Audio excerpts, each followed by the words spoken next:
O arco da bella no ceio subido, co seu colorín, co seu colorido.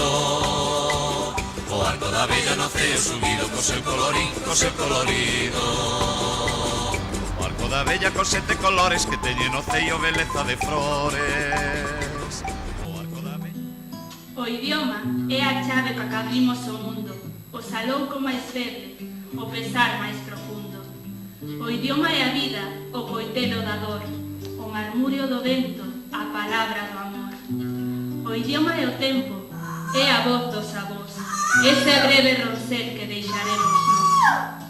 O idioma é un herdo, patrimonio do povo, máxicamente bello, eternamente novo. O idioma é a patria, a esencia máis nosa, a creación común, meirande e poderosa. O idioma é a forza que nos xungue sostén. Se perdemos a fala, non seremos ninguén. O idioma é o amor, o latexo, a verdade, a fonte da cabroma, a máis forte irmandade. Renunciar ao idioma é ser mudo e morrer. Precisamos a lingua se queremos vencer.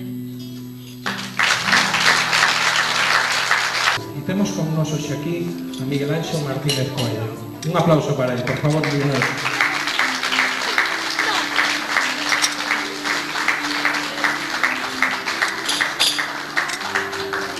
Bos días, Miguel Anxo. Bos días.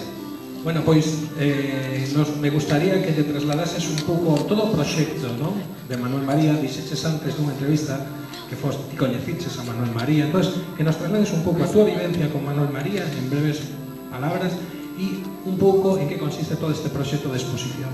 Moi ben, pois é moi sincero, é o facer o recordo dunha persoa que fixo moito a terra, e sobre todo estou moi ligado a todas as cousas que se rodeaban, como pode ser, pois calquera cousa era motivo para facer unha poesía, facer unha obra de teatro.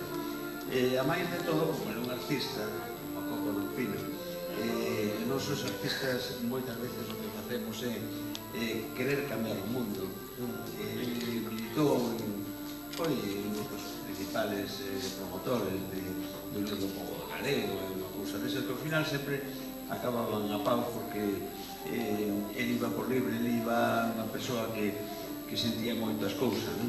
O rasgo principal de Manuel María era que aparte de esa paixón que tiña por a política e por toda a poesía e todo o que sea literario, o que máis le gustaba era falar. Era moi faladeiro, gustaba moito a conversar, máis que calquera cousa. Eso levaballe a estar moito en tertulias, non só en hoteles de Coruña, ou sitios máis señeiros, sino en calquera sitio. Un grupo de amigos era motivo suficiente para que se achegase aos seus conocimientos. O principal motivo de toda a súa existencia foi o cariño por a terra, por os seus, por os ideales dos artistas e por facer unha Galicia máis de todos. Eso é o principal. E neste proxecto o que quixen foi plasmar os dibuixos que había feito durante ese tempo, que son 48 dibuixos que se exponen en outros 48 lugares de Galicia, no que se invitan artistas, que se invitan a xente que recite, o que se pretende provocar iniciativas que non sexan só unha exposición, que cada cousa que se faga, que diga alguén, pois eu me apetece facer isto, me apetece cantar ou facer unha obra de teatro, como as que fixo, eu teño unha preferencia por a Farsa de Bulbú, que é dunha forma, un xeito moi infantil, casi, el de dicir como estaban as cousas cando estaba Franco e como están as cousas agora, que é igual, o sea, de unha maneira ou outra é igual.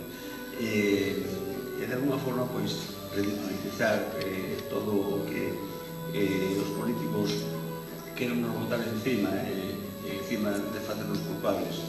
a cousa máis sencilla, non hai que preocuparse por tanto, que hai que preocuparse pola terra, polos nosos, polos ideales, por isto que está facendo aquí señor Viñas en Queixumes dos Pinos, que é o satélite de Queixumes, que é unha preciosidade de invento tamén, non? E tamén agradecervos a vos que estades facendo estas recuperacións ao mesmo tempo espallar polo mundo todo o noso folclore, nosa paixón polo ben feito, sobre todo por recuperar tamén o que máis debíamos ter en conta de que non andamos que falar en galego. Pois tenemos a exposición un mes aquí, verdade? Un mes polo menos. Pois amigos, un mes para disfrutar da exposición sobre Manuel María de Miguel Anxo Martínez Cuello, que tamén é un grande conversador e en calquer sitio que o atopen sempre é un placer poder falar con él. Un aplauso para Miguel Anxo polo seu traballo e polas súas letras.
Quero ter a palabra máis sincera, a máis cabal, a máis nobre e trascendente, que sexa ao mesmo tempo gran, semente, inverno, verán, outono e primavera.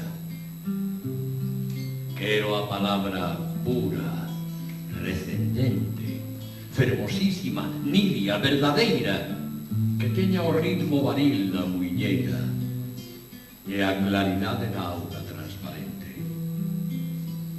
Quero a palabra certa cara a vida, a palabra que fere, que aloumiña e vai para ave, nube, flor, canción. Quero a palabra espida, alborecida e ao mesmo tempo lene, solerniña, que é sal nos beizos e luz no corazón. Non hai nada no mundo, nada tan fondo, lúcido e fermoso como a nibia claridade da palabra.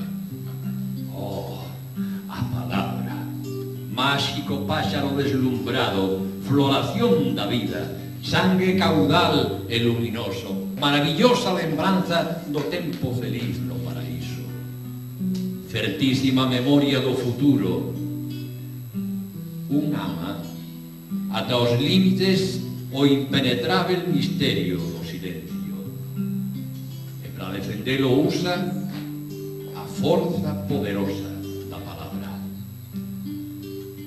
Non sabemos se primeiro foi a luz ou a palabra.